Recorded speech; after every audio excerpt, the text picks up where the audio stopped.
Last भिडियोमा सेन्ट्रियोलको function spindle fibre फर्मेसनसम्म भनेको थियौँ।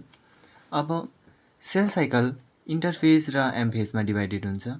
इन्टरफेजमा G1, S र G2 फेज भनिन्छ।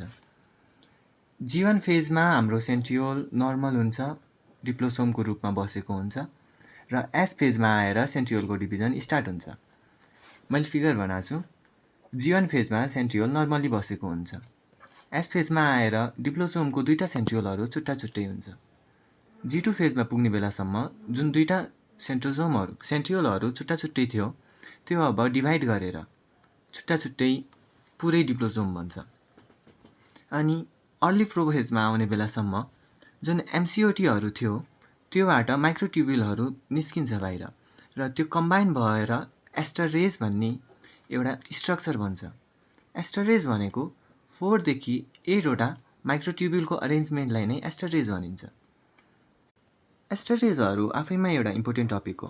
एस्टरेजहरूको फङ्सन भनेको जुन हाम्रो सेन्ट्रियोलहरू छ त्यसलाई अपोजिट पोलमा धकाल्ने हो। मिड प्रोफेजमा आउने बेला एस्टरेजहरूले सेन्ट्रियोललाई अपोजिट पोलमा धकालेर यो हाम्रो सेललाई पोल्यारिटी दिन्छ। त्यसपछि लेट प्रोफेजमा आउने बेलासम्म न्युक्लियसको न्युक्लियर मेम्ब्रेन डिसपियर हुन्छ। लेट प्रोफेजमा आउने बेलासम्म न्युक्लियर मेम्ब्रेन डिसपियर हुन्छ, क्रोमोजोमहरू अपियर हुन्छ, स्पिन्डल फाइबर नि अपियर हुन्छ। स्पिन्डल फाइबर फेरि दुई प्रकारको हुन्छ।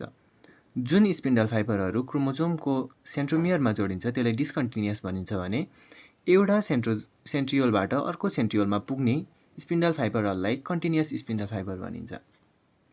लेट प्रोफेजमा आएको स्पिन्डल फाइबरहरू अब मेटाफेजमा आउने बेला यिनीहरूको यो माइक्रोट्युब्युलहरूको लेन्थनिङ र सर्टनिङ हुन्छ। यसको कारण एउटा सिङ्गल मेटाफेजिक प्लेटमा क्रोमोजोमहरू अरेन्ज हुन्छ। यसलाई नै मेटाफेज भनिन्छ।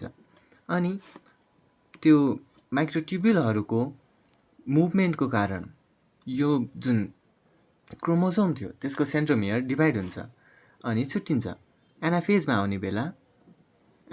आउने बेला क्रोमोजोमको सेन्ट्रोमियर डिभाइड भएर छुट्टिन्छ र हाम्रो डिस्कन्टिन्युअस स्पिन्डल फाइबरहरू सर्टनिङ हुन्छ।